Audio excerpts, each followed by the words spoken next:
ओम श्रीमद्गुरुवे नमः। ये मानव तन कितना सुंदर रथ है।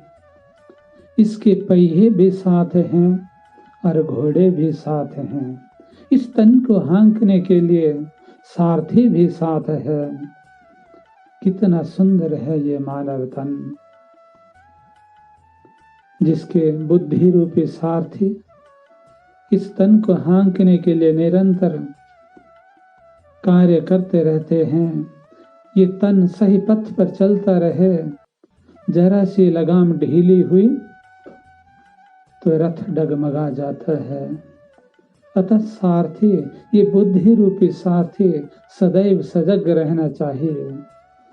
घोड़ों को किधर ले जाना है, इन आंखों को, इन कानों को, इस रसना को, इस त्वचा को, इस नासिका को किधर ले जाना है, उपयुक्त निर्णय लेना, यही सारथी का काम है।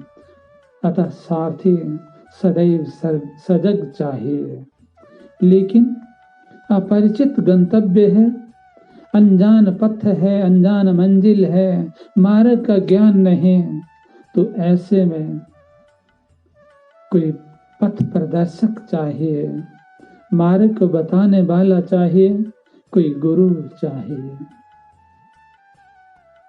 जिस मार्ग में ये जीवन रथ टूटे ना, इसके पहिए वासना की गर्त में धसे ना, काम की, क्रोध, लोभ, मोह, अहंकार की गर्त में डूबे ना। अतः इस तन रूपी रथ को अच्छे पहिए चाहिए। रामचरितमानस में बाबा तुलसीदास जी ने लिखा है, पहिए के बारे में लिखा है, सारज धीरज तेहि रथ के चाका, सत्यशील दृढ़ ध्वजा पताका। हमें अपने देह यात्रा के लिए, इस जीवन यात्रा के लिए अपने साहस से, अपने धैर्य से काम करना है। यही हमारे पहिए हैं। पथ प्रदर्शक भी तो चाहिए। जब जीवन की दलदल में, इस देह यात्रा की दलदल में हम धसे जाते हों, सारथी ढीला पड़ गया हो, लगाम ढीली पड़ गई हो, तो पथ प्रदर्शक की अत्यंत आवश्यकता रहती है। एक समय की बात है, जब महाराज यदु अपने राजकाज से दुखी हो गए, राजकार्य को चलाने में असमर्थ से हो गए, तो वन में चले गए। लेकिन उस बेहड़ वन में क्या देखा, एक महात्मा जिनकी रोम रोम से दिव्य तेज छलक रहा है, अद्भुत आनंद उनके आंखों में लग रहा है। ऐसे उन महात्मा को देखकर महाराज यदु अपना दुख तो भूल गए, लेकिन बरबस पूछ बैठे, महाराज आप कौन हो और आपके भीतर ये आनंद कहां से है? महात्मा ने बताया, महाराज यदु, मैं दत्तात्रेय हूं, और ये आनंद जिसकी आप बात कर रहे हैं, ये मुझे अपने गुरु से प्राप्त है। गुरु से और आनंद?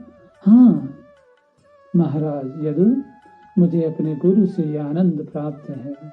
चरणों में गिर गए, महाराज मुझे बताओ, मैं दुखी हूं, मैं राजा होकर भी दुखी हूं, अपनी प्रजा की व्यवस्था में दुखी हूं, और आप इस बेहड़ वन में अकेले, बिना रोटी के, बिना पानी के, और इतने प्रसन्न चित्त हैं, मस्त हैं, मुझे भी ये मंत्र बता दो। कहा, यदु, गुरुदेव के बताए हुए मंत्र पर चल पड़ने की आवश्यकता होती है। पथ प्रदर्शक की नहीं, पथ पर चलने वाले की भी आवश्यकता होती है। तब कहीं जाकर लक्ष्य की प्राप्ति होती है। चलने की प्रबल इच्छा? हाँ महाराज यदु, जैसे बालक ध्रुव ने देव से नारद से ज्ञान को प्राप्त किया, मंत्र को प्राप्त किया, तो निरंतर उस मंत्र को रटने के लिए चल पड़े, लग पड़े, रात दिन एक कर दिया। तो मात्र 6 महीने में बालक ध्रुव को भगवान प्राप्त हुए। इस देह को अगर उस परमात्मा तक पहुंचाना, इस देह के भीतर बैठे देही को परमात्मा तक पहुंचाना है, इस आत्मा का परमात्मा से साक्षात्कार करवाना है, तो हमें गुरु के बताए हुए मार्ग पर चल पड़ना है। नहीं सोचना है कि पथ इतना विशाल है, हमें पता नहीं वहां तक पहुंचेंगे या नहीं। नहीं, ऐसा नहीं है। लग जाने से ही मंजिल प्राप्त होती है, चल पड़ने से ही उस लक्ष्य की प्राप्ति होती है। जैसे रात के अंधेरे में हम चलने की चेष्टा करते हैं, हमारे हाथ में छोटी सी मशाल है, छोटी सी दीपिका है, रात्रि को हम उसका सहारा ले रहे हैं, मार्ग देखने के लिए सहारा ले रहे हैं।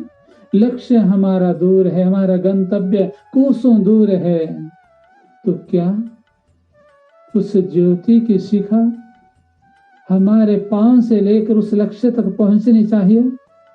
नहीं, हमारे कदम आगे बढ़ने चाहिए। हम पग दर पग बढ़ते जाएं, वो दीप शिखा भी आगे आगे बढ़ती जाएगी। वो ज्ञान, गुरु का बताया हुआ ज्ञान भी हर मोड़ पर हमें बताता है कि अब बालक ऐसे नहीं, ऐसे चलना है। अब रहा पीढ़ी है, अब रहा चढ़ाई के, अब रहा उतराई के है, बस चलने की आवश्यकता है। जब जब हम जैसे जैसे मोड़ पर पहुंचते हैं, उस स्थान का अनुभव भी वहीं होता रहता है।